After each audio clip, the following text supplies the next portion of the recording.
Our next presenter that'll be speaking on National Wildlife Federation developing partnerships and initiatives is Butch Blazer.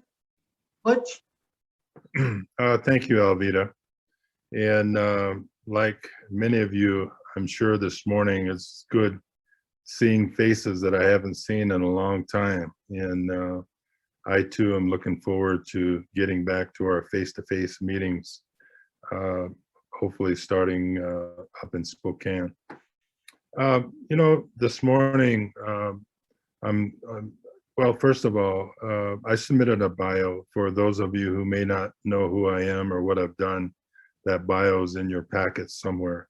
But I am a member of the Mescalero Apache tribe. Again, I'm so honored to have been asked to speak at this year's virtual Southwest Society Conference, especially given this year's conference theme. Whoever came up with a theme, I congratulate you because it's beautiful. Laying the path for the next generation. And we've been talking about our youth and the importance of creating opportunities for them. And, you know, I want to be a part of that conversation, and I want to have the society to continue to work with all of their partners in developing these youth opportunities. I'm confident that what I have to share with you this morning will definitely help lay the path for the next generation. And I want to share these words with you. As I share my thoughts regarding the importance of effective partnerships, I'm going to tell you a story of what got me to where I am today, to this particular point in my career. I know that many of you who have known me for a long time have probably heard this before, or have heard it from some of our older society members.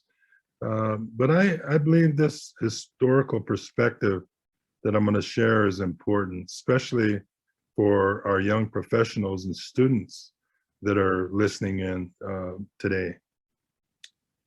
Many years ago, having grown up on my beautiful Mescalero Apache reservation here in South Central New Mexico, I knew early on that I wanted to go to college, study natural resources, and to make the management of those resources my career. Little did I know at the time what that would entail and how challenging it would be, but it didn't matter. I knew that's what I wanted to do. Once I graduated from college with a degree in natural resource management, I was very fortunate to immediately enter the professional workforce on my reservation and to begin to address the many management issues that presented themselves. It was very exciting work, but then over the years, I began to realize the disparity in funding that we were receiving at Mescalero to manage our tribal lands in comparison to what agencies like the U.S. Forest Service and the Bureau of Land Management were getting to manage the same acreages of land. It was very, very disproportionate. Didn't make sense to me. The differences were very concerning, but it was what it was. And we just had to figure out how to work, how to get the work done with what we had. As I began to meet and work with my fellow tribal natural resource managers here in New Mexico, we all found that we were pretty much in the same boat. As we got to know one another, we began to share resources, whether it was manpower, equipment, expertise, whatever it took to get the job done, and we made it work. But that disparity issue continued to bother me. I knew that our tribal lands were important and that they needed to receive equitable funding so that they could be managed properly. And I've heard that today over and over again. Where can we get the funding that we need to get a better job done in managing our tribal natural resources? So I'm glad that that theme is sort of coming out in our conversations here this morning. It was this interaction among our tribal natural resource programs and our tribal natural resource managers that eventually led to the establishment of the National Tribal Natural Resource Nonprofits, the Intertribal Timber Council, the Native American Fish and Wildlife Society, and the Intertribal Ag Council. All in that order, beginning in the late 70s, 1970s, the Intertribal Timber Council was established. The Native American Fish and Wildlife Society, we held our first national meeting in Phoenix in 1983. And then the Intertribal Ag Council had held their first meeting in the late 1980s.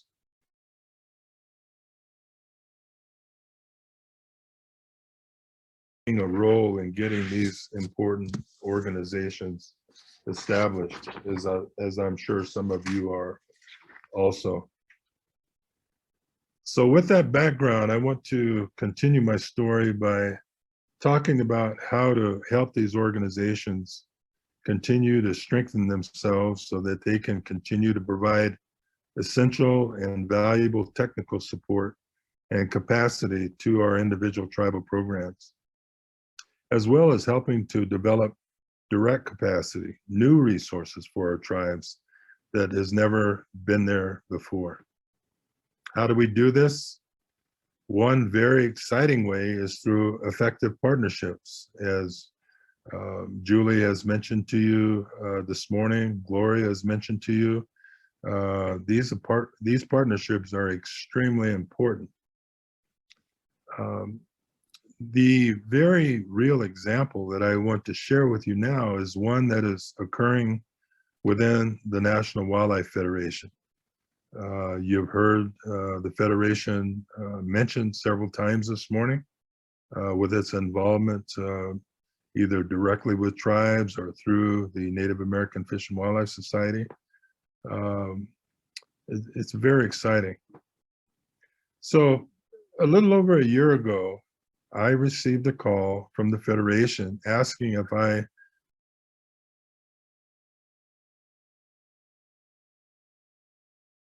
quite honored. I knew the Federation had been around a long time, was the country's largest conservation organization, and that they had done some very good work with tribes over the years. What I didn't know, but soon learned, was that they had 3 other indigenous people on their board. I said, geez, that was it. I signed up and haven't looked back. It's a very, very exciting ride that I'm on. I also found out that the executive leadership was seriously considering the development of a national tribal and indigenous partnerships expansion strategy for the organization. That decision has since been made, and this initiative is well on its way. It's expected to take about a year to complete. I have been directed by the board to be directly involved in this process, representing the board of directors. In working with our contractor, Inclusive Community Consulting Incorporated, again, Inclusive Community Consulting Incorporated. I'd encourage you to take a look at their website. I'll be working with them in the coming months, and they will be reaching out to staff internally within the Federation. They'll be talking to my fellow board members. They'll be talking to our state affiliates. And most importantly, they will be talking to many of you, external entities outside of the Federation, as they guide the development of this strategy. The National Wildlife Federation has had a long history of building successful collaborative efforts with tribes, and realized through the development of this strategy that it can and must do better in working with our tribes, in helping them work with tribes and developing strong programs within our indigenous communities. So before I close, I want to share with you a visit that I recently had to the Wind River Reservation in Wyoming. At the invitation of Jason Baldus, a member of the Eastern Shoshone tribe on the Wind River Reservation, and Jason is also the Tribal Buffalo Program Manager for the National Wildlife Federation. Jason invited us out, my wife and I, to the reservation, and we spent a couple of days going out with him and taking a look at the work that he's doing there on his reservation. And basically, he has developed a bison restoration project for the Wind River tribes. And I have to tell you, I was so impressed. The two herds, one herd he's developing for the Eastern Shoshone. The other herd is for the Northern Arapaho tribe. And fascinating to see the ongoing collaboration between the National Wildlife Federation, the Eastern Shoshone tribe, and the Northern Arapaho tribe. Once this, I just feel again that once this strategy that we're working on within the Federation is in place, I can envision similar type projects being developed across Indian country, like the one Jason is developing there on his reservation.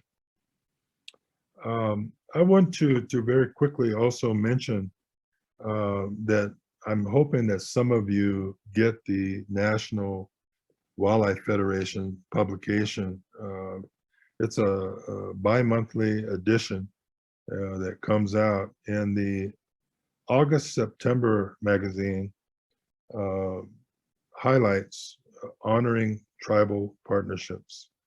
There's a piece in there by the CEO of the National Wildlife Federation, Colin O'Mara, is president and CEO of our organization. And he talks about honoring tribal partnerships.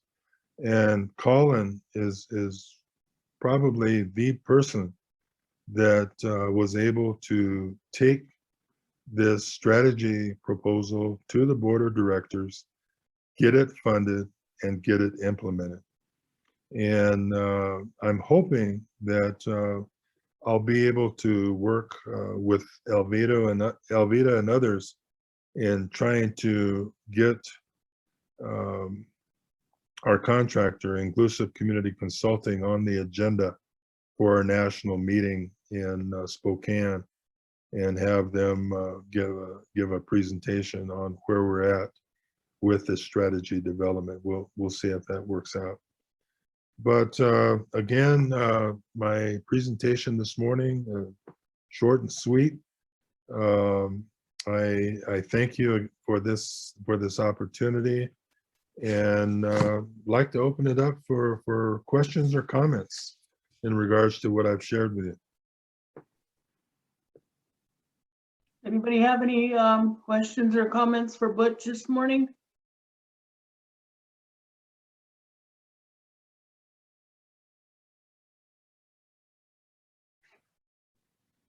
I guess everybody's hungry. Oh, gee whiz, yeah, it's only 11 o'clock our time, but thank you, Butch. You bet. All right, like to let everybody know that we're gonna have a lunch break, and we're gonna reconvene at 1 o'clock Mountain Standard Time. So in this afternoon, Darren will be the moderator. But during the lunch break, we'd also like you, anybody, if they wanted to just stay on and chat or visit with each other, you're welcome to do that. We're hoping to have, give people the opportunity to, again, reconnect with each other if you have questions or concerns or just want to visit with another person that's on the webinar, on the conference today. So if not, though, we're gonna go ahead and let you go ahead and take a break and have lunch. And again, I'd like to thank our morning speakers. I'd also like to mention that the Bureau of Indian Affairs is our major sponsor for our virtual conference, and we appreciate, again, the Bureau of Indian Affairs. You know, they are our biggest funding partner that we have for our society. So again, thank you, and we'll talk to you guys all after lunch.